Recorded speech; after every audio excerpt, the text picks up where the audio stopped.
Vamos a comenzar. Hola, buenos días. Hola, profe.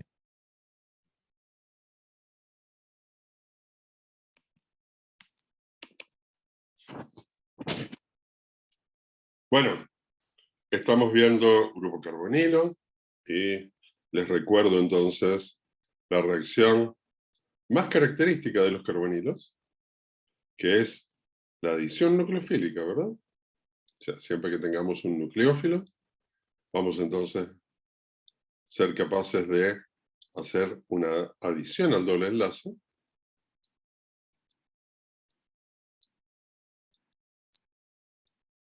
que se concreta o se completa por protonación de este intermedio tetraédrico que se forma. Perdemos la base conjugada de esto y terminamos teniendo el producto de adición. Noten que al doble enlace carbono-oxígeno, vamos a marcarlo de otro color, a este doble enlace carbono-oxígeno se le produjo la adición de un, de un hidrógeno sobre el oxígeno y del nucleófilo sobre el carbono. Entonces es como que adicionamos nucleófilo e hidrógeno, como si fuera una cosa así. ¿Ah? Después, según quiénes sean exactamente los sustituyentes sobre carbono y la estructura exacta del nucleófilo, esto nos podría dar origen a, bueno, algunas variantes de esto que estamos viendo, ¿no? Que es lo que hace interesante a este grupo carbonilo, en cuanto a la reactividad del grupo carbonilo. Nosotros estábamos viendo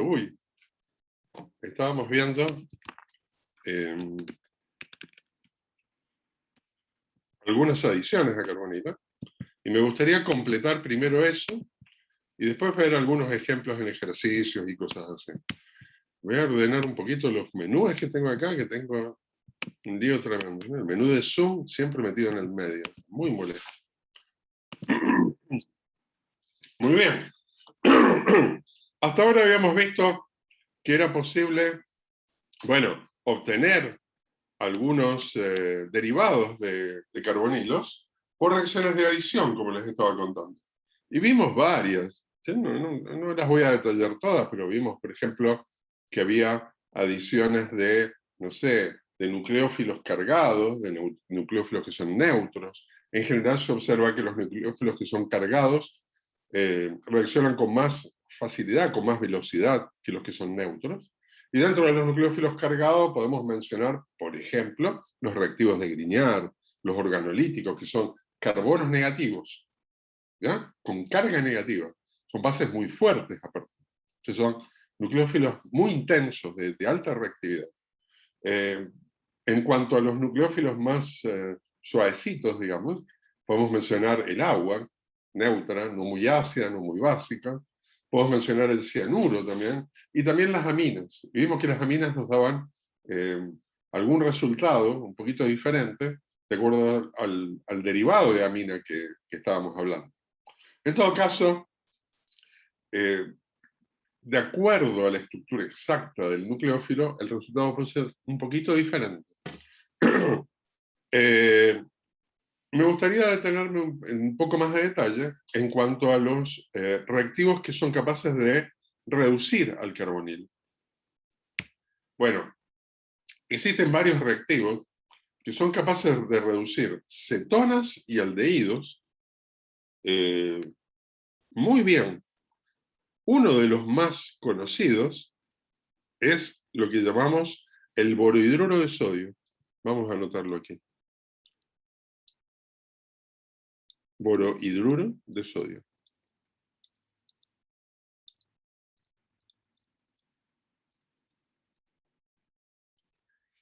En verdad, el borohidruro de sodio tiene una estructura iónica.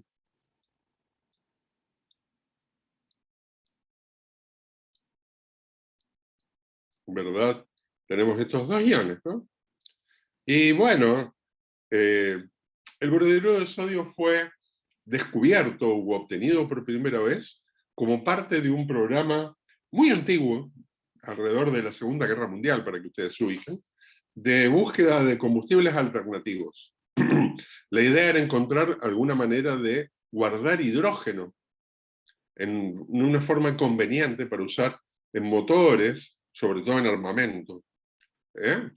Considerando que al principio de la Segunda Guerra Mundial hubo algunos problemas severos para conseguir combustible, y toda la maquinaria de guerra necesitaba estos combustibles. Bueno, hubo varios estudios que se hicieron al respecto.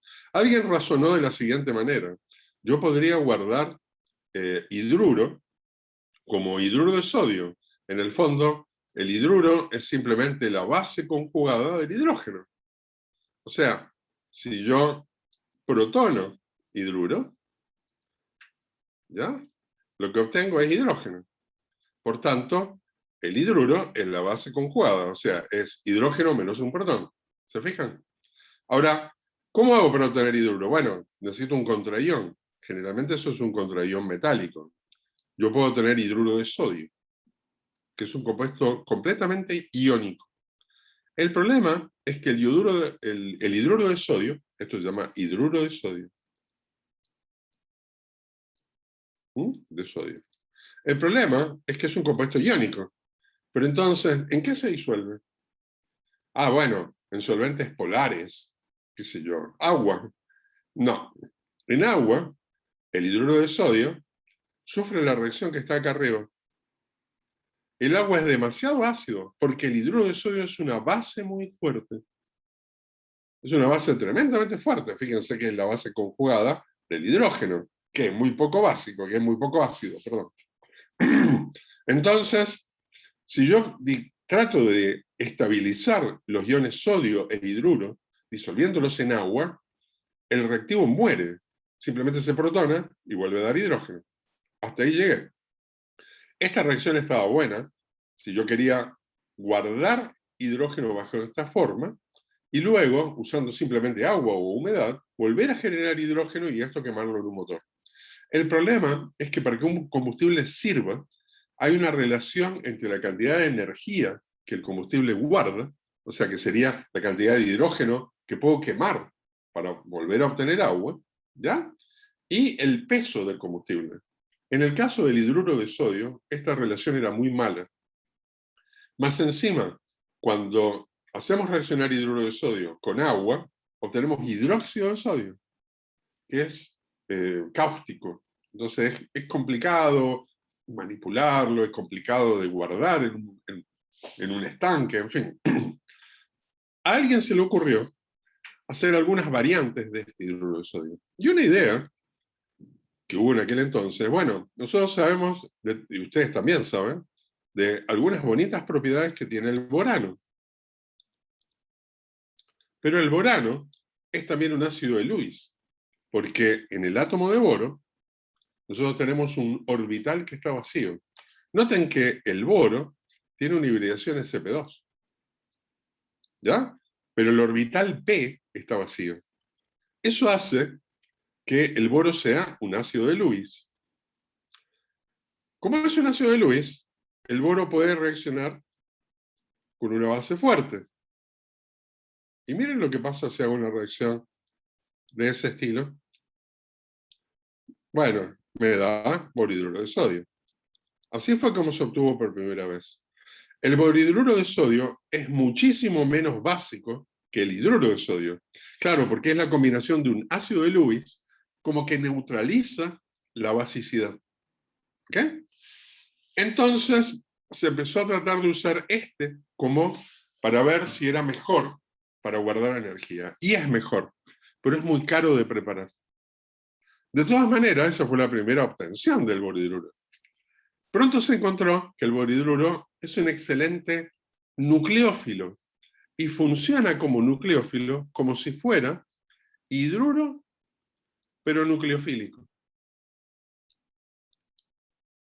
¿Se fijan que este hidruro que está acá es un hidruro base? Es tremendamente básico, pero no es buen nucleófilo. Entonces, el hidruro de sodio pelado funciona como base. Yo puedo desprotonar cosas, pero no es buen nucleófilo. No se adiciona bien a carbonilos. El borhidruro de sodio, en cambio, es fantástico adicionándose a carbonilos, pero no es buena base. ¿Está bueno o no está bueno? Haciendo una reducción con borhidruro de sodio, entonces, podemos convertir un acetona en un alcohol secundario y un aldehído en un alcohol primario. Reacción que ya habíamos visto. Hago esto para limpiar la página, ¿no? Pronto se empezó a estudiar también los elementos, por ejemplo, el elemento que está debajo de boro es aluminio. Entonces, si el boro es bueno para hacer estas cosas, el aluminio tal vez también lo sea. Bueno, es posible hacer un compuesto isoelectrónico al borano, borano que ustedes conocen, que se llama alano. ¿Ya? El borano, bueno, y el borhidruro de sodio, o el borhidruro en general, puedo tener borhidruro de cualquier cosa que se me ocurra, ¿no? El borhidruro en general, entonces, funciona como un hidruro, nucleofílico. Eso ya lo he dicho recién. O sea, puede ceder hidruros, ¿ya? ¿Qué pasaría si yo... Eso ocurre porque el boro es menos electronegativo que el hidrógeno. El boro tiene una electronegatividad de 2,05 me parece, y el hidrógeno tiene una electronegatividad de 2,20. Entonces, hay una polarización bastante marcada con, hacia el hidrón, hacia el hidruro. El hidruro tiene diferenciales negativos de carga. O sea, esta carga negativa está, digamos, haciendo que estos hidrógenos sean muy ricos en electrones. Por eso se pueden ceder. ¿Qué pasaría si yo reemplazo boro por un elemento que es menos electronegativo todavía? Bueno, pasaría que este enlace sería más polarizado. Aluminio-hidrógeno sería mucho más polarizado. Y eso es así.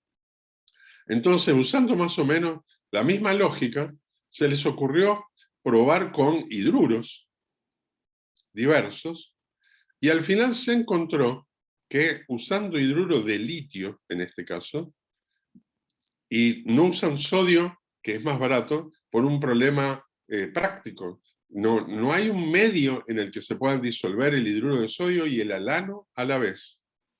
Si hacemos esta reacción, obtenemos algo parecido a lo que era el borhidruro de sodio, pero con aluminio como ion central. Esto que está aquí. Esta sal que está aquí, esta sal, los químicos les decimos hidruro, lo voy a anotar aquí abajo, hidruro, esto es una D, una de aluminio y litio. El hidruro de aluminio y litio, se fijan que es como parecido al borhidruro de sodio, pero mucho más reactivo, mucho más poderoso, mucho, pero mucho más reactivo, y también mucho más básico. Eso hace que el hidruro de aluminio y litio requiera más cuidados en la manipulación. Como es mucho más reactivo, requiere medio anhidro. Hay que manipularlo siempre en medio anhidro. ¿Está bien? No puede estar en presencia de ninguna fuente de protones, ni siquiera de alcoholes, porque los alcoholes son ácidos demasiado fuertes. Si yo pongo en contacto hidruro de aluminio y litio con un alcohol, van a producir hidrógeno. De inmediato, el alcohol va a funcionar como un ácido, lo va a protonar y me va a producir hidrógeno. Y si eso pasa, se produce una gran cantidad de hidrógeno de pronto y se calienta mucho la reacción. ¿Saben lo que pasa? Un fuego. El hidruro de aluminio y litio es un reductor tremendamente poderoso. Borhidruro de sodio es bastante fuerte. Si yo echo un poquito de borhidruro de sodio sobre agua, se produce de inmediato una reacción, se ve un burbujeo, una espuma, se produce hidrógeno. Pero si hago eso mismo, tiro hidruro de aluminio sobre agua, se produce un fueguito. Se produce una pequeña explosión y fuego. Entonces hay que tener mucho cuidado al manipularlo. Generalmente, las reacciones con borhidruro de sodio se suelen hacer disueltas en alcoholes. el borohidruro de sodio no reacciona muy fuertemente con alcoholes. En cambio, el hidruro de aluminio y litio hay que hacerlo reaccionar en solventes que sean apróticos.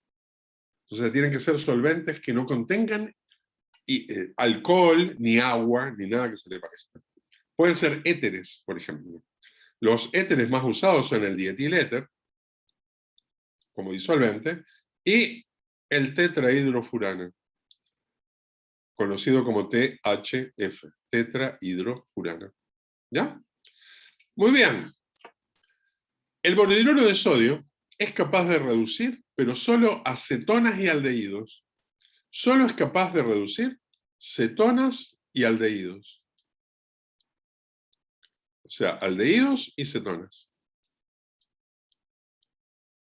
Pero el hidruro de aluminio y litio reduce a cualquier carbonilo. A todos. No importa lo que tenga acá, cualquier carbonilo es reducido. Notan que el borohidruro de sodio es más selectivo. Reduce aldehídos, cetonas, pero no a ácidos carboxílicos, por ejemplo. No a ésteres, no a otros derivados carbonílicos. El hidruro de aluminio y litio, en cambio, reduce todo carbonilo que le ponga. Esa es como la gracia que tienen los dos. Ahora, conceptualmente, son similares los dos. Los dos son fuentes de hidruro nucleofílico.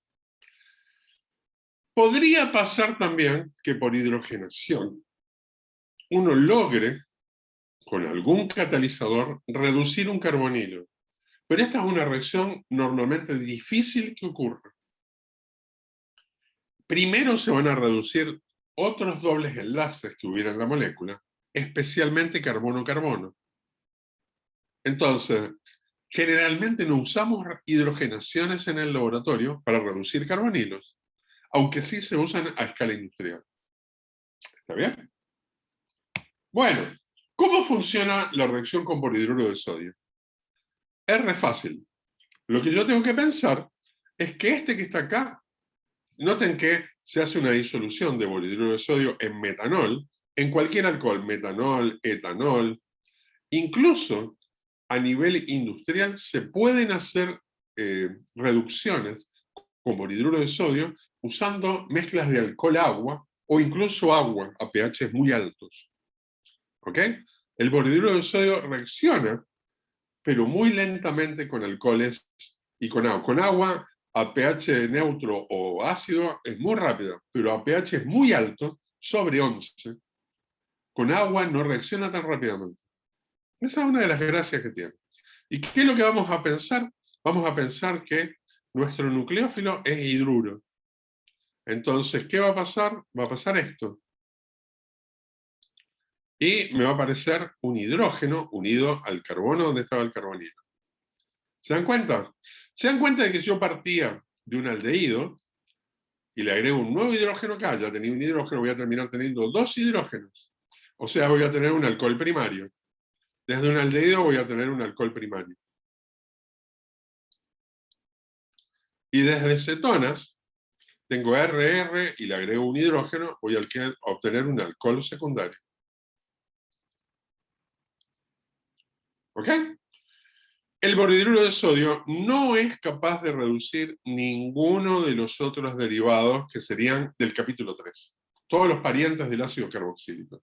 Esos son cualquier carbonilo que tenga grupos salientes acá. En el fondo que tenga algo con pares electrónicos sin compartir. ¿Ok? La diferencia con el hidruro de aluminio y litio es que el hidruro de aluminio y litio reduce a todos, no perdona a nadie. Nótese que nosotros estamos hechos de carbonilo, estamos hechos de proteínas, entre otras cosas, de compuestos carbonílicos. Por tanto, cuando manipulamos hidruro de aluminio y litio, tenemos que hacerlo con cuidado, ¿ya? Porque nos puede quemar la piel. Hay que usarlo con cuidado.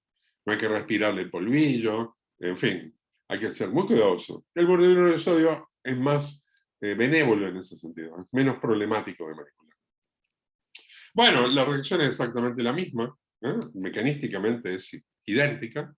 Yo de nuevo tengo que pensar en un hidruro que se cede hacia el carbonilo, así que no hay mucho misterio acá. Ojo que si estoy reduciendo a un derivado de ácido, que pudiera tener aquí un grupo saliente, la reacción no se va a detener acá, sino que el grupo saliente se va a perder y va a continuar, ¿no? O sea, esto podría después continuar dependiendo de quién sea exactamente el derivado. Entonces, hidrógeno de aluminio y litio puede reducir a cualquier carbonilo, no importa cuál fuera. Es más difícil de manipular, ¿ya? Más difícil de manipular, es difícil de pesar, reacciona con la humedad del aire, reacciona con la humedad de la piel, o sea, hay que tener muchísimo cuidado entonces para manipularlo. Forma fuego, da fuego con facilidad. La mayoría, le diría que muchos de los incendios que hay en los laboratorios de química se deben a malas manipulaciones de reactivos como este, reductores muy fuertes u oxidantes muy fuertes. La mayoría de los, por suerte ha habido muy pocos, pero en la facultad la mayoría de los fuegos que ha habido no han sido por un fósforo, sino que han sido por gente, por ejemplo, que ha sido descuidada al manipular el hidrógeno de aluminio y litio. Un típico error consiste en tomar el balón, pesar el hidrógeno de aluminio y litio ahí dentro, ¿ya? Pesar el sólido, y después echarle éter encima, y resulta que el éter no estaba perfectamente seco. Cuando hacen eso, el hidrógeno de aluminio y litio encuentra agua, ¿y qué hace? Inicia un fuego, y el éter es súper combustible. Entonces esto produce una mini explosión. Si hay solvente en bidones o lo que sea cerca, tienen un fuego. ¿Se fijan qué fácil que es iniciar un fuego? Otra fuente común de fuegos reductores, digamos, es manipulando sodio en el laboratorio. Sodio activo en el laboratorio. Después, en el lado de los oxidantes, bueno, lo que ustedes quieran, si alguien combina cualquier oxidante fuerte con una materia orgánica, obviamente va a tener un fuego. O sea, hay que tener mucho cuidado.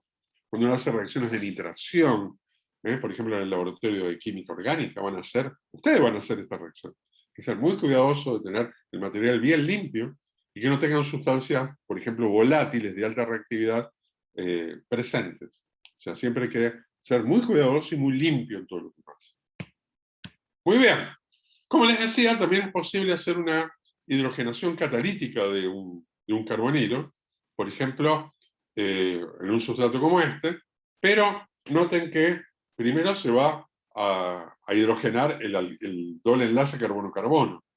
El doble enlace carbono-carbono es menos estable que el carbonilo, entonces va a reaccionar primero. Si es menos estable, es más reactivo. Chao.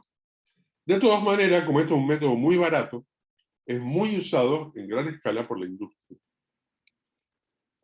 A veces se han tratado de buscar formas de níquel que sean más finas, más porosas, para que de esta manera aumenten su superficie, aumenten su reactividad. El níquel Raney, por ejemplo, consiste simplemente en hacer una aleación de níquel con aluminio. ¿Ya? Y esta aleación es fácil de hacer. Se calienta en un crisol, digamos, una mezcla de níquel metálico con aluminio. Y después lo que se hace, se trata con hidróxido de sodio, que solubiliza el aluminio y no le hace nada al níquel. Entonces, como resultado, los pedacitos de la aleación quedan con poros donde estaba el aluminio. Queda todo con hoyitos. Y bueno, esa superficie enorme que tiene, permite que el hidrógeno se genere adentro de esa superficie y que en unos pocos gránulos de níquel tengan una enorme superficie. El níquel Raney hay que prepararlo y no vive mucho tiempo. Hay que prepararlo hace poco y usarlo prontamente. ¿Ya? El níquel Raney siempre se mantiene en etanol. Hay que prepararlo en etanol y usarlo en etanol. Si uno quiere cambiar de solvente, lo que tiene que hacer es lavarlo. Esa suspensión que se hace, hay que lavarlo. Entonces se parte de aleación de níquel-aluminio y se carcome, digamos, el aluminio presente. Entre paréntesis, esto que les acabo de contar, hidróxido de sodio con aluminio, es algo que ocurre porque el hidróxido de aluminio o la alúmina, el óxido de aluminio, es muy estable, es termodinámicamente muy estable. Hay que tener muchísimo cuidado de no usar nunca un recipiente de aluminio con algo básico, con hidróxido de sodio o cualquier base, porque se le va a hacer hoyos. O sea, si usa una olla de la cocina para hacer una reacción con hidróxido de sodio, el hidróxido se va a comer la olla. Hay que tener cuidado con eso. Bueno, siempre entonces la reactividad va a ser primero para el alqueno y luego para el carbonilo. De hecho, si uno es muy cuidadoso y le pongo, por ejemplo, un solo equivalente de níquel, o hago la reacción a presión atmosférica, a presión atmosférica, es muy probable que yo pueda detener la reacción en la monohidrogenación del alqueno sin que le pase nada al carbonilo. ¿Ya? Noten qué interesante eso, ¿no? Bueno, desoxigenaciones. Hay varias maneras de hacer la deshidrogenación, la desoxigenación, o sea, la reducción de un compuesto carbonílico, por ejemplo, de una acetona o de un aldehído, de tal manera que termine siendo un alcano, un grupo metileno. Metileno. A todo esto, metilo es un CH3, ¿verdad? Metileno es un CH2. Metino es un CH. Noten que el CH2 tiene 2 enlaces y el metino tiene 3 enlaces. Bueno, estos son nombres comunes de todos los derivados, digamos, ¿no? De acuerdo al número de hidrógenos que tienen. Muy bien, acá tenemos un metino, por ejemplo, ¿eh? Acá tendríamos un metino. Las reacciones que vimos de reducción en el caso de cetonas aromáticas, las cetonas aromáticas son súper reactivas en este sentido, se conocen como reducciones tipo Clemmensen. Siempre son un metal en medio ácido. ¿Ya? Un metal en medio ácido. Esta reducción tipo Clemmensen sirve no tanto para una acetona como acetona. O sea, no es que no sirva, pero necesitaría usar condiciones bastante extremas para que esto funcione. ¿Ya? Alta temperatura, a lo mejor cosas por el estilo. Sin embargo, es muy fácil de lograr para cetonas que son aromáticas, para fenonas. ¿Estamos claros? En estas condiciones lo que ocurre es que primero se reduce por adición de hidruro, primero se reduce al alcohol, nuestro carbonilo, y luego se puede poner un grupo saliente aquí mejor que OH, por ejemplo por tosilación, y una vez que tengo ese grupo saliente, volver a reducir de manera que el grupo saliente se pierda. A ver, tenemos una consulta en el chat. Dice, pregunta Diego, dice, si se quisiera detener en la hidrogenación del enlace doble carbono-carbono, ¿no sería mejor utilizar paladio? Bueno, el paladio en realidad es más reactivo que el níquel. Hace que el hidrógeno sea más activo. En verdad, si yo quiero detener en el paso, digamos, más reactivo, me da lo mismo el catalizador que use. Pero es preferible usar un catalizador que sea menos activo. La reacción va a ser más fácil para el más reactivo y más difícil para el menos reactivo, que sería el carbonilo. O sea, si quiero detenerla en la hidrogenación del enlace carbono-carbono, me conviene usar menos reactividad, no más reactividad. ¿Sí? Son más reactivados van a reaccionar los dos. Paladio sobre carbón no es un catalizador tan activo en todo caso, ¿no? Hay todo como una escala de catalizadores. Paladio sería una actividad intermedia. Níquel es poco reactivo. Los más reactivos son rodio, rutenio, platino. A su vez son más caros también esos metales. ¿Ok? Muy bien. vamos a ver un poquito una alternativa a esta desoxigenación, que se hace con este reactivo, con hidracina. ¿Ya? Esa reducción se conoce como reducción de Wolff-Kirchner. En la reducción de Clemmensen, primero, cuando yo parto de una cetona aromática, amalgama de zinc medio ácido, lo que voy a hacer en realidad es, por medio del metal, voy a reducir hidrógeno, voy a reducir protones. En el fondo voy a hacer esta reacción. O sea, sería más 2 electrones. ¿Ya? Y por el otro lado, el zinc 0 va a pasar a zinc 2. O sea, menos 2 electrones. Se va a oxidar. Bueno, el mercurio cumple el rol de darle más superficie al zinc. ¿Ya? La amalgamación es una aleación que se forma entre dos metales. El mercurio en realidad es bastante inerte en esta reacción, no le pasa nada, pero facilita la reactividad del zinc. En estas condiciones, la amalgama de zinc con mercurio se hace muy fácil, ¿no? Simplemente se mezclan los metales, o se usa el zinc, que es muy barato, y una sal de mercurio. Entonces, una parte de, por ejemplo, una sal mercurial, dicloruro de mercurio, que es muy barato también. Más barato incluso que el metal mercurio. Entonces, lo que pasa es que el zinc reduce al mercurio, y a medida que lo va reduciendo, lo va amalgamando. Entonces uno le pone, por ejemplo, 2 equivalentes de este, por decir algo, un exceso de zinc, y queda amalgamado. ¿Ok? Entonces, medio ácido, ¿qué ácido puedo usar? La verdad que esa es la manera de controlar la reactividad de esta reacción. Cuanto más ácido es el ácido que uso, más reactivo es. Pero es posible en algunos sistemas usar ácido acético, por ejemplo.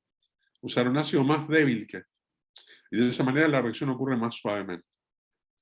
Bueno, en estas condiciones podemos reducir el carbonilo hasta el alcano correspondiente. Noten que esta reacción podría hacerse para un aldehído, ¿ya? Por ejemplo, en el ejemplo de abajo, incluso uno que no fuera aromático. Algo similar también aquí, ¿no? Reducción de Wolff-Kirchner. Esta reducción es bien extraña, tiene un mecanismo bastante simpático, que lo vamos a ver. Lo primero que pasa en la reacción de Wolff-Kirchner es que se forma, por reacción de una cetona. La cetona puede ser cualquiera, no necesariamente, o sea, esto puede ser cualquier cetona, para toda cetona, para cualquier aldehído o cetona, aldehído o cetona. La reducción de Wolff-Kirchner funciona para aldehídos y cetonas únicamente. Lo que hacemos como primer paso es hacerlo reaccionar con hidracina. Hidracina. Y una vez que reacciona, obtenemos la hidrazona. ¿Ya? Esta reacción ya la habíamos visto antes. Simplemente es una adición nucleofílica de nitrógeno, seguida, eso nos daba una especie de carbinolamina, y luego deshidratábamos. ¿Ok? Lo que se hace a continuación, se calienta la hidrazona en medios básicos. Cuanto más calentemos, mejor. Este calentamiento se puede hacer en agua, pero para lograr mayor temperatura lo que se hace es combinar agua con un glicol o con un glicol éter, con un solvente de alto punto de ebullición. Esto permite calentar bastante más en medio básico. Y de esa manera se logra perder nitrógeno, aquí como grupo saliente, excelente grupo saliente, el mejor grupo saliente que existe. Ustedes en este momento están respirando un aire que tiene 3/4 de nitrógeno por volumen, ¿ya? Que proviene de haber sido grupo saliente de reacciones. Miren qué interesante esta reacción. Así de buen grupo saliente es el nitrógeno. Ok, y nos produce entonces la reducción, o sea, el reemplazo del carbonilo por 2 hidrógenos. Noten que esta es una de esas reacciones en la que reemplazamos el oxígeno de carbonilo por algo, en este caso por hidrógeno. La base fuerte que se usa generalmente es hidróxido de sodio o de potasio, la que sea soluble en el solvente de alto punto de ebullición. Pero a veces se pueden usar otras bases orgánicas, alcohóxido generalmente. ¿Ok? Muy bien. ¿Cómo es el mecanismo de esta reacción? Vamos a verlo. Me voy a pasar a la pizarrita. Esta es la última diapositiva que tengo aquí, en este set de transparencia. Lo que ocurre en esta reacción es lo siguiente. Supongamos que parto de un aldehído o de una acetona, da lo mismo, ¿no? De algo como esto. Lo primero que vamos a hacer, entonces, es formar la hidrazona. Bueno, hacemos la reacción con hidracina. Recordemos que la hidracina era un nitrógeno reducido, como si fuera nitrógeno hidrogenado, ¿no? Esto me produce la adición.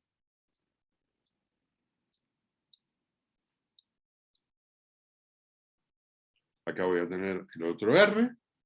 Y por acá se nos va a unir la hidracina.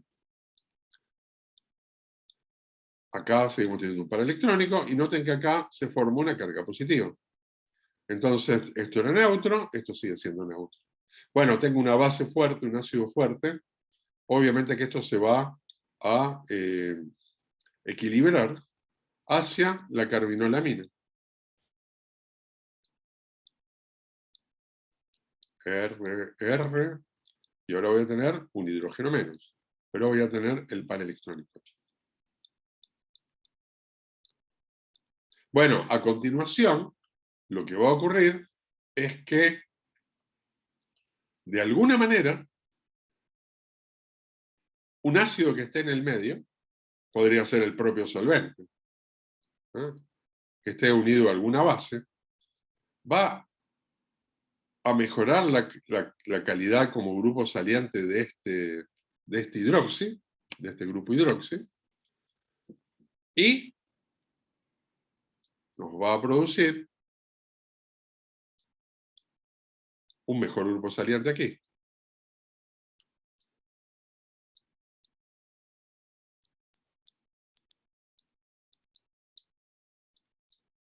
R y R, ¿no? Entonces, ahora perdemos este grupo saliente, perdemos agua. ¿Y qué me queda? Bueno, me va a quedar R, carbono con carga positiva, nitrógeno, hidrógeno y amino. Obvio que esto tiene otra estructura de resonancia, cediendo este par electrónico. Acá me comí un R, que sería así. ¿Está bien? Bueno, acá habíamos perdido la base, ¿no? Menos base. Pero lo que necesito ahora es que una base del medio se lleve este protón. Se lleve este protón. O sea, desprotone y me dé la hidrazona.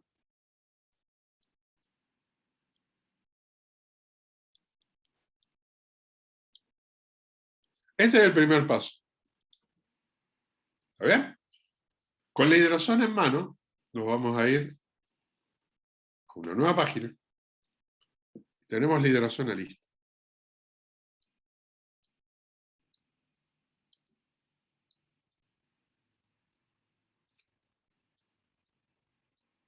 ¿Qué pasa si estoy en medio básico? Bueno, por ejemplo, hidróxido fuerte, pero puede ser cualquier base, ¿no? ¿Qué les parece si mejor le pongo base acá? Una base genérica. Porque si no, los chicos y chicas terminan pensando que la única base que existe es el hidróxido, y eso no es así. Bueno, Estos hidrógenos que están acá se pueden desprotonar, se pueden perder. Entonces la base se lleva un protoncito y nos queda una estructura como esta.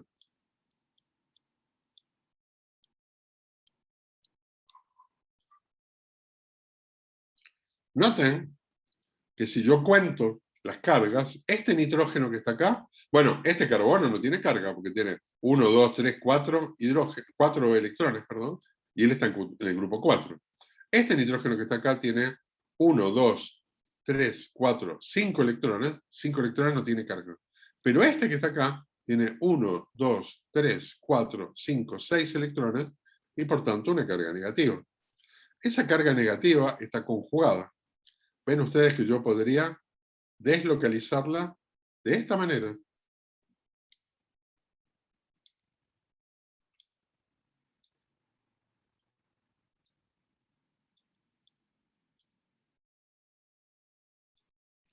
Hacia el carbono, digamos, ¿no? Entonces, me va a quedar el doble enlace acá. Y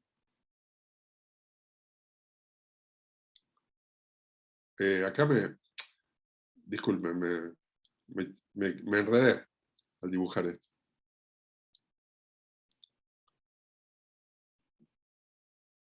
Acá tendría un grupo NH con un par electrónico.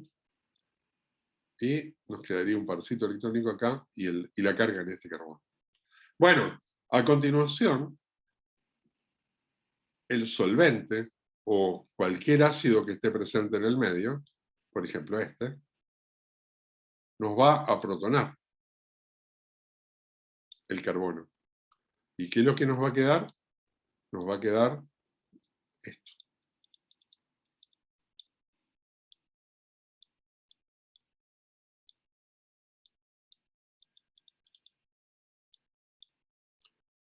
Bueno, acá tengo un parcito electrónico, ¿no? Ahora, estoy en medio muy básico. Base, desprotona de nuevo aquí. Y miren lo que pasa. Bueno, pierdo la base protonada, ¿no? Y miren lo que pasa.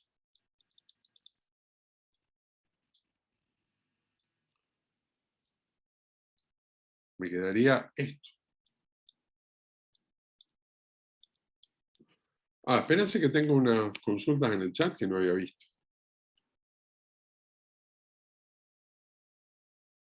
Sí, fue una falsa alarma en todo caso. Fíjense lo que tenemos acá. Tenemos 1, 2, 3, 4, 5, 6, de nuevo una carga negativa, ¿no? Entonces, fíjense lo que tenemos acá. Nitrógeno. Este es un supergrupo saliente, pero el nitrógeno tiene esta estructura de Lewis. Se la voy a poner por acá abajo. El nitrógeno molecular, ¿no? Tiene esta estructura de Lewis. Para llegar a esta estructura, miren lo que tengo que hacer. Un par electrónico viene hacia aquí y me forma el triple enlace. Y se cede, el enlace carbono-nitrógeno se cede hacia el carbono. Entonces, formo nitrógeno, que se pierde. ¿Y qué me queda? Me queda R con una carga negativa aquí. El último paso es una desprotonación del solvente o de lo que sea, con pérdida de la base. O sea, esta carga negativa se va a protonar y me va a terminar dando el producto final, el alcano este final. Está bueno, ¿no? Entonces, ¿qué pasaría si... esto después se los voy a subir como pizarra. No está muy prolija, pero por lo menos para que la vean mejor, la tengan con un gráfico de mejor calidad. Se las voy a subir ahí cuando suba el Zoom, cuando suba la grabación de Zoom. Ahora, ¿qué pasa Miren qué interesante. ¿Qué pasa si yo empiezo a combinar cosas? A ver, un poco voy a abrir un paréntesis, ¿no? Porque ¿se acuerdan que nosotros teníamos una reacción, que era la reacción de Friedel-Crafts, que me permitía hacer por ejemplo, una acetilación de Friedel-Crafts de esta manera y obtener, por ejemplo, en este caso, una acetofenona. Bueno, esta acetofenona, a su vez, yo la podría reducir de alguna manera y obtener de esta manera etilbenceno. Fácil, ¿no? ¿Cómo puedo reducir acá? Bueno, puedo hacerla por hidrogenación sobre paladio, paladio sobre carbón. Esa sería la opción 1. Pero también podría hacer una reacción de Wolff-Kishner, ¿no? Usar la hidracina más la base. Cualquiera de los dos métodos funciona súper bien. ¿Ok? La reducción con hidracina no sirve solamente para aromáticos. En cambio, la hidrogenación funciona muy bien para aromáticos, pero no tan bien para otras cetonas. Eso es muy importante. Ahora, si yo quisiera hacer tolueno, ¿cómo hago? Bueno, podríamos decir, hago esto mismo, pero con un carbono menos. Y acá empiezan sus problemas. Y les voy a explicar por qué. Parece simpática, parece fácil, pero en la práctica esta reacción no existe, no funciona. ¿Saben por qué no funciona? Porque no es posible preparar el cloruro del ácido metanoico. No existe cloruro del ácido metanoico. Es inestable. Si ustedes intentan hacer esto, por ejemplo con ácido metanoico, y convertirlo en el cloruro de ácido, lo que les empieza a ocurrir es que esto se descompone. Y se descompone en cloruro de hidrógeno más monóxido de carbono. O sea, en el fondo lo que pasa es que este protón se pierde y se pierde cloruro. Entonces tengo protón, tengo cloruro, y en el medio, fíjense lo que queda. En el medio lo que queda es esto.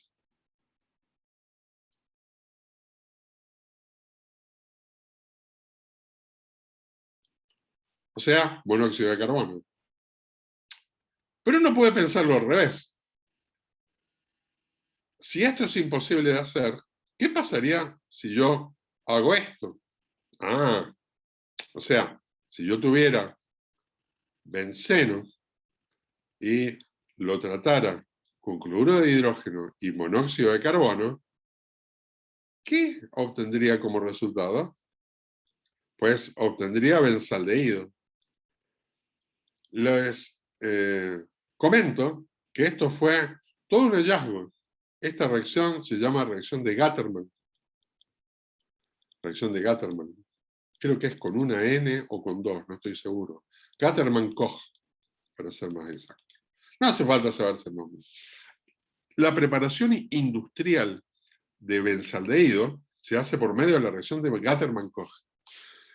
¿Saben cómo se hace tolueno a escala industrial? Miren qué bueno. Se hace cloruro de hidrógeno, monóxido de carbono, hidrógeno, con un catalizador. ¿Qué obtengo con todo esto?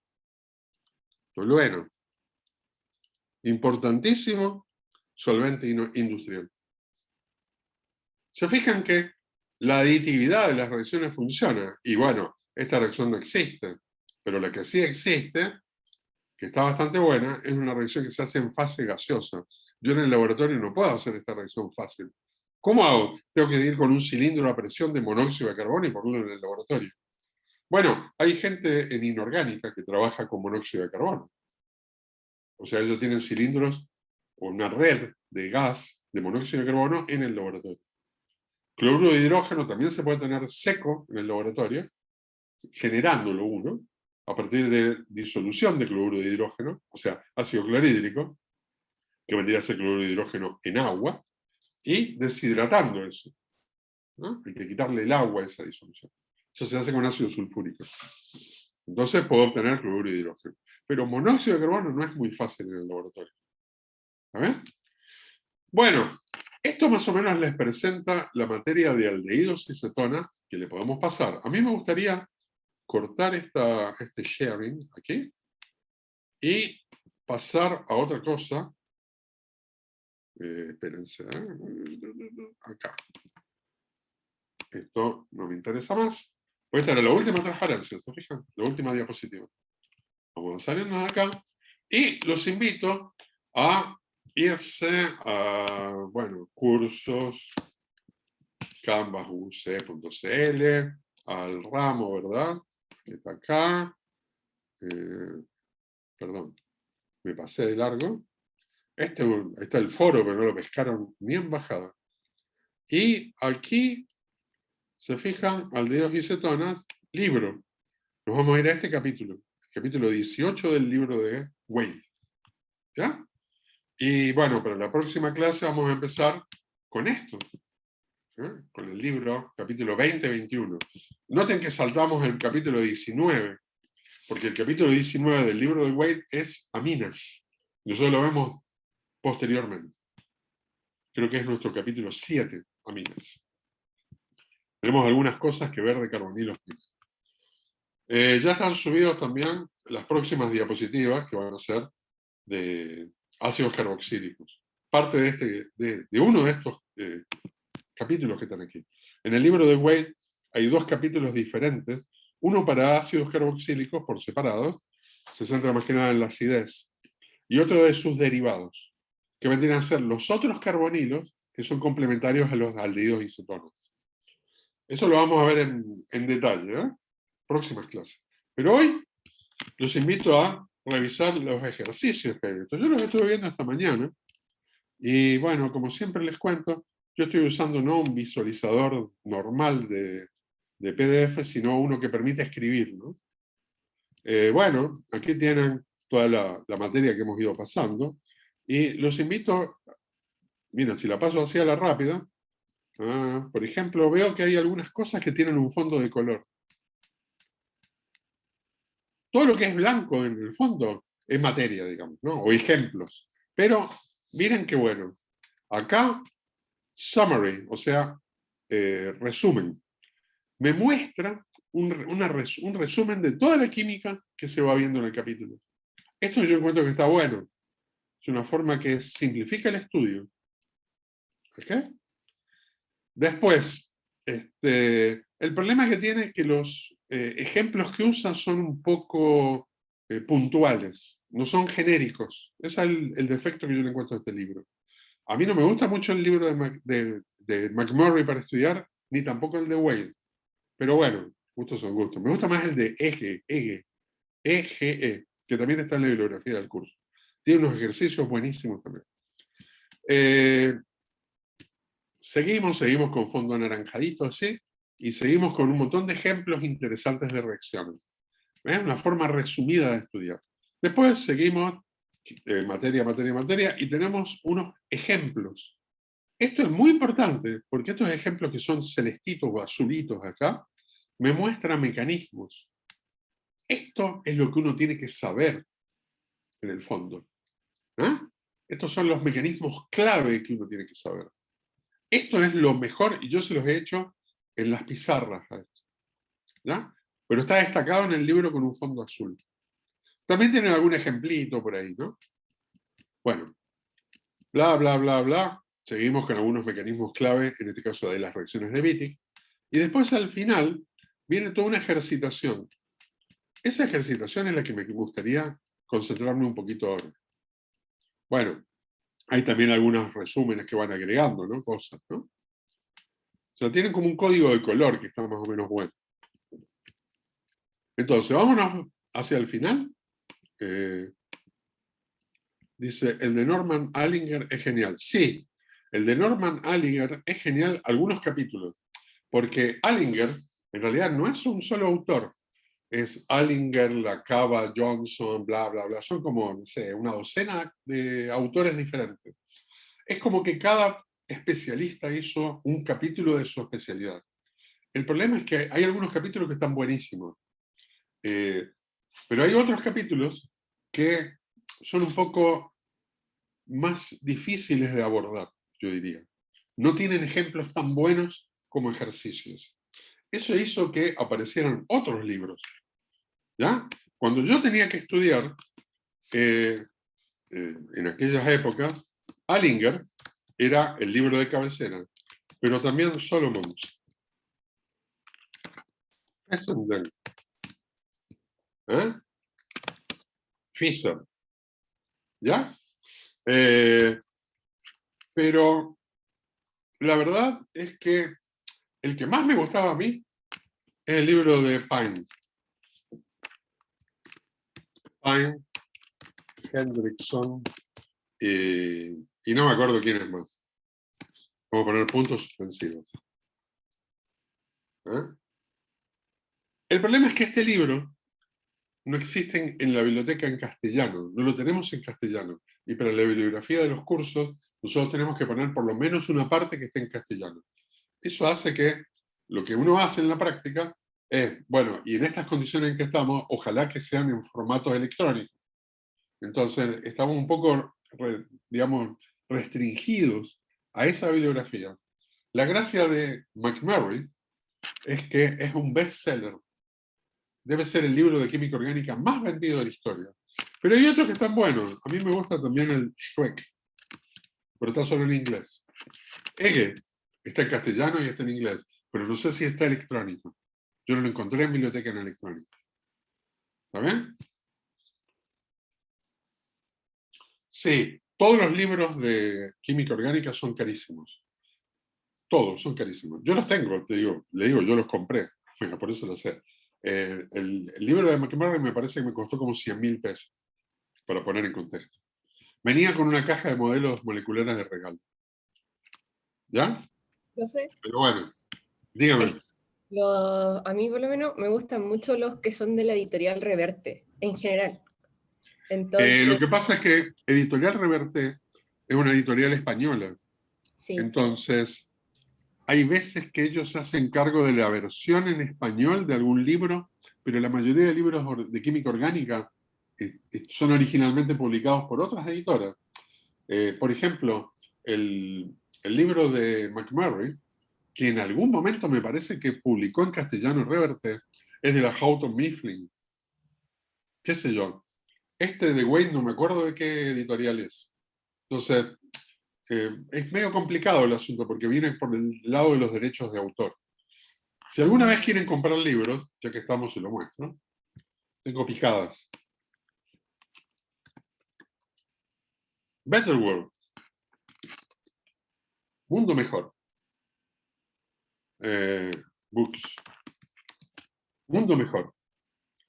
Better World Books. Esto partió como una aventura que hicieron unos chicos, muy chicos, unos niños, unos adolescentes, qué sé yo, 15 años. ¿Ok? A ellos se les ocurrió que podía haber personas que donaran libros que ya no necesitaban, sobre todo libros de texto. Y además se dieron cuenta que los estudiantes en Estados Unidos se compran los libros, todos los libros, y que después que los usan un semestre, no los conservan, generalmente los venden. Esos libros no tienen un valor importante, muchas veces se los donaban. Entonces ellos lo que hacían, los libros igual ellos los vendían, siempre los venden, pero muy baratos. Y lo que obtenían lo usaban para una beneficencia que combatía el analfabetismo en África, una cosa por el estilo. O sea, hacen obras muy buenas. Entonces, si uno quiere acá, puede buscar cualquier libro, y la gracia de esta librería, pongamos que digamos, Organic Chemistry, wait. La gracia de esta librería es que tiene libros usados. Miren, esto, por ejemplo, es una guía de estudios para el libro de química orgánica de White. Esto ellos se los compran porque es una manera de que lo vayan guiando, es como un solucionario para la guía, para estudiar con el libro. ¿Ya? Yo lo que hago es busco cosas que tengan con envíos gratis, pero generalmente ellos envían con unas bolsas de correo que son muy baratas, a veces con precio incluido, como les digo. Por ejemplo, este dice ships free, ¿se fijan? Entonces me cuesta exactamente esto. Ahora, si yo quiero, puedo ordenar esto por precios. Hay que buscar un poquito. O nuevos. Los nuevos no son baratos en esta biblioteca, en esta librería. Pero los usados sí que lo son. Y hay veces que uno puede conseguirse, por ejemplo, el manual de soluciones del web, yo lo compré aquí, que lo tengo en papel, está en mi oficina. Y miren lo que me costó. $18. ¿Qué son estos? 12, 13 lucas. ¿Ya? ¿Y cómo lo compro? Bueno, hay que tener tarjeta. Obvio, ¿no? Entonces, acá lo que me dicen es también cómo está el libro. Dice, libro perfecto. ¿Ya? Libro perfecto. Entonces quiere decir que está bastante bueno. ¿Ya? No, perdón, acá dicen, condición, usado pero bueno, hay uno. Usado pero bueno, hay 7. Esto significa que este era un libro de una biblioteca antes. Entonces tiene los sellos de la biblioteca. Ese es el único problema. Los que yo tengo en mi oficina son generalmente comprados de ese tipo. Y hay que fijarse que el shipping sea gratis. Y simplemente lo pongo en el carrito y lo compro. Yo generalmente junto varios para que sean en un solo envío. No son rápidos los envíos, pueden tardar un par de meses.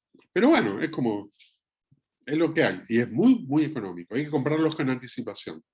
Aquí he comprado libros que son normalmente muy caros, a veces de ediciones viejas, esta es una 6ª edición, creo que andan por la 8ª o algo así. ¿Ok? Un consejo para libros usados, Better World Books. Para libros nuevos, The Book Depository. Esta es inglesa. Book Depository. ¿Ya? También tienen envíos gratis. Esta es muy buena picada, mejor que Amazon, para libros nuevos. Para libros nuevos.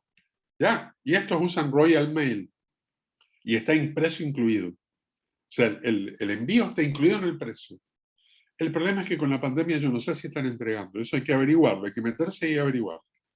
Hay una empresa chilena que se llama Busca Libre, que trae libros de Amazon, de lo que ustedes quieran. ¿Ya? Entonces, esto también está bastante bueno. Esta no es barata, pero es puesto en su casa, con todo incluido. Amazon es súper caro el envío, exactamente. A veces es más caro el envío que el propio libro. Entonces, bueno, Busca Libre usa Amazon, así que, y ellos también ganan. Yo por eso compro directo al The Book Depository o para libros nuevos y Better World para libros usados. Bueno, no pretendo con esto, yo no tengo ninguna relación con ninguna de las tiendas, o sea, no quiero venderle ninguna pomada, pero eso es lo que yo hago para comprar mis libros.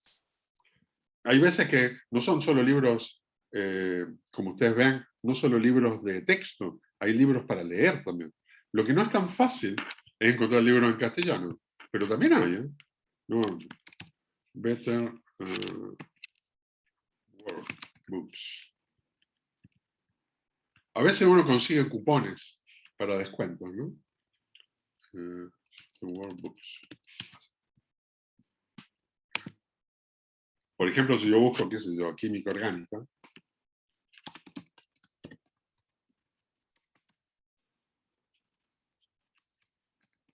a veces se consiguen en castellano también. Pero es bastante limitada la cosa, ¿no? Y yo lo puedo buscar usados, ¿no? Hay pocos, pero hay uno. Hay una edición en CD, con CD. ¿De qué? Del Fox, Mary Ann Fox, que no es un mal libro en todo caso. Bueno, ¿cuál es el país que va primero en química? Depende. Depende. Depende en qué. Yo diría que en química orgánica, los top son probablemente Alemania, Estados Unidos, Inglaterra, Francia. Tienen muchísima tradición. Estamos hablando de siglos de tradición en química.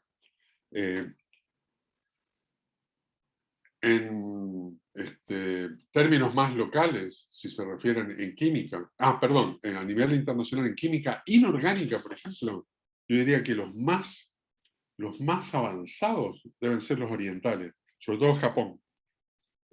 Japón tiene institutos dedicados 100% a química inorgánica. En China están imitando ese modelo también. Obviamente Estados Unidos no se queda atrás. Hay materiales de interés, materiales súper duros, en nanotecnología y temas especiales que tienen que ver con química inorgánica. También son muy importantes. Las químicas analíticas son más bien locales, son cuestiones digamos, de interés local, porque los análisis cambian de un país a otro. Y están relacionados con lo que es la farmacopea, garantizar calidad de productos de alimentos, de productos que sean farmacéuticos.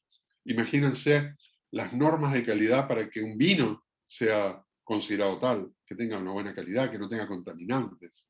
En fin, o un producto cárnico, o la leche, o los productos lácteos. ¿Me entienden? Y hay todas industrias alrededor de eso. Entonces, en general, la química analítica va cambiando de un país a otro. También depende de los contaminantes que hay en cada lugar. La química física es más internacional también. La química física está más cercana a la física. Entonces, parece estúpido decirlo, pero es así. Entonces, donde hay equipos fuertes en física, suelen también ser fuertes en química física. ¿Ya? En Chile hay algunos grupos fuertes, yo diría en química computacional. ¿Okay? Algunos grupos bastante sólidos en ese sentido. En la Universidad Católica y en otras universidades, incluso, qué sé yo, la Universidad de Chile, por supuesto, pero hay universidades más pequeñas que tienen también grupos fuertes en esto, ¿no? Para hacer química, lo que sería química orgánica, en Latinoamérica los líderes son Argentina y Brasil, lejos. Y después hay otros países que tienen algunas contribuciones interesantes, pero siempre a la saga de ellos. Por ejemplo, en lo que es química de productos naturales, Brasil también es un líder, pero hay otros países metidos, países, por ejemplo, como Jamaica, que han estudiado mucho lo que la naturaleza les dio. Entonces ellos tienen muy desarrollado todo lo que es productos naturales. Productos naturales, o sea, obtener productos industriales desde la naturaleza. Productos que usaban tradicionalmente los indios, en fin. Farmacia, yo les diría que es una profesión, es una cuestión de título profesional. Entonces el farmacéutico depende mucho de la legislación. En la industria farmacéutica mundial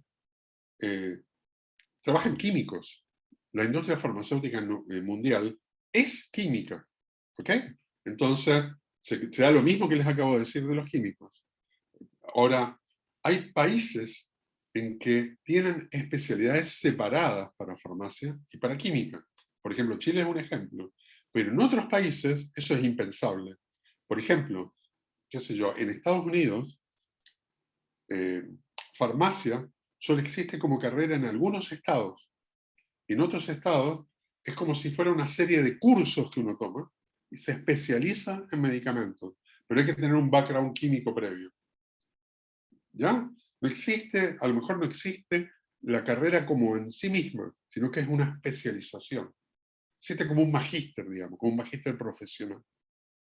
¿Ya? Es una carrera profesional. Se tiene que ver con eso. Trata con personas, farmacia. ¿Ya? No con fabricar fármacos, a ver si me entienden. La fabricación de los fármacos la hacen los químicos. A nivel nacional, hay como una meta que ustedes a lo mejor ya saben, que se ha propuesto en la facultad nuestra, y es que es ser un líder nacional en lo que es química. O sea, ser la mejor facultad de química del país. ¿Ya? Y ojalá que de Latinoamérica. Esas serían las metas a nivel de química. Y a nivel de farmacia, como carrera de farmacia, nosotros no tenemos una carrera de farmacia en la facultad. Tenemos una carrera de química y farmacia. que le da un perfil bastante especial al egresado. Lo que se ha propuesto nuestra facultad es ser líder nacional en farmacia. Esa sería como la meta, ser los mejores en farmacia. Y en química, bueno, ser los mejores, pero a nivel latinoamericano. Esas serían las ambiciones, digamos, ¿no? No sé si esto más o menos responde la pregunta que hizo Cami. Más o menos, ¿no? ¿Qué se busca con esto? Se busca captar a los mejores alumnos, formarlos de la mejor manera y ojalá que tener los mejores posgrados también, porque ahí es donde se genera la ciencia. Bueno, vemos alguna cosa de acá, se nos fue un poco el tiempo, en todo caso era interesante la conversa, pero por lo menos para que les plantee un poquito cómo meterse en estas cosas. Fíjense que en el propio libro dice que hay habilidades importantes para resolver problemas, ¿no? Sí, el plan nuestro es que farmacia logre ser líder dentro de lo que es farmacia dentro de Chile, digamos, ¿no? Y después proyectarse a nivel internacional. ¿Ok? Echamos una miradita en esto. Fíjense que también está destacado cuáles son las principales habilidades que uno debería tener. Por ejemplo, nombrar aldehídos y cetonas, esto es muy importante. ¿Eh? Saber ponerle nombres y saber desde el nombre ponerle estructura. Esto es muy importante, esto hay que practicarlo. La parte de interpretación de espectro nosotros la hacemos en un capítulo al final del curso, así que la saltamos. Proponer síntesis para obtener aldehídos y cetonas desde otros grupos funcionales. Predecir qué nos daría la reacción de un aldehído o cetona con un cierto reactivo. ¿Ya? Esto es muy importante. ¿Ya? Predecir correctamente. Identificar la naturaleza del nucleófilo que vamos a usar.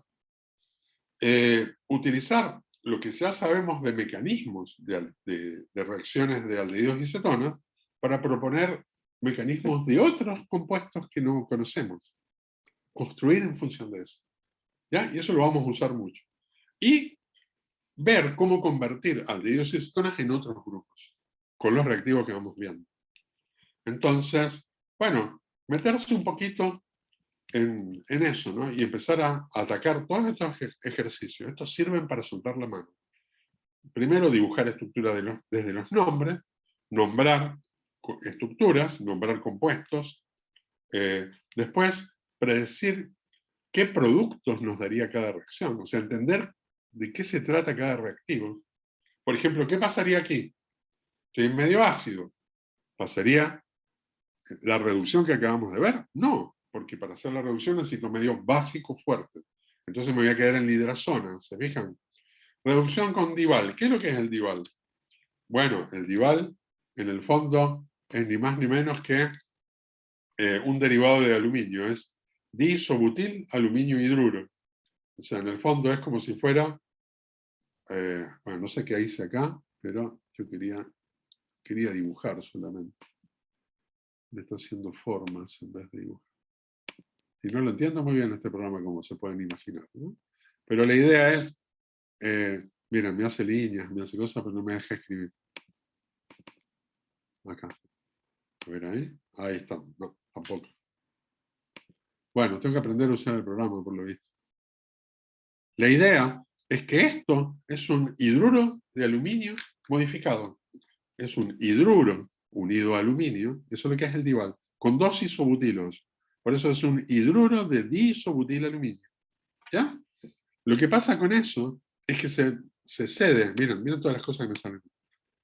Qué bonito el programa. Se ceden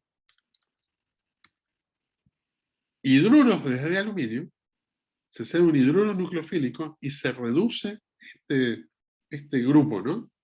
Entonces habría que analizar cómo es que ocurre esa reducción. ¿Y qué pasa después a continuación?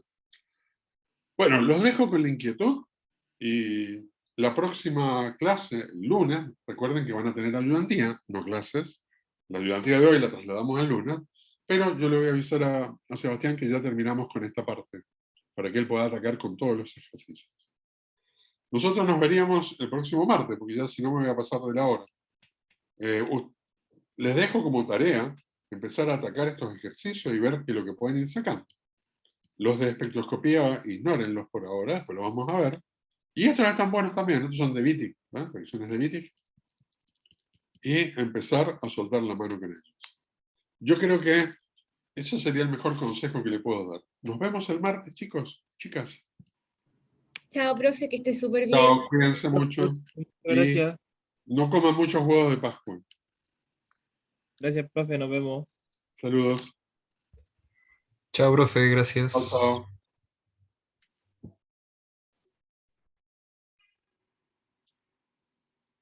Chao.